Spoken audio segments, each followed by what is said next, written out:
инак фурсати дидор фаро расид. фарзанд неъмати бебаҳост ва аз ҷинсияти он набояд ношукрӣ кард, вагарна кас ба нохунаш зор мегардад.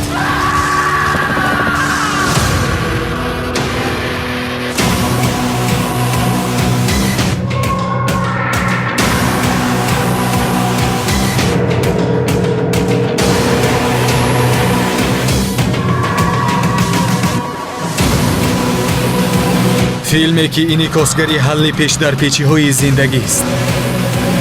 филме ки саршор аз тарбияву ахлоқ аст. филме ки бояд онро тамошо кард. ашк аз 12 то 20 сентябр дар кинотеатри Ватан.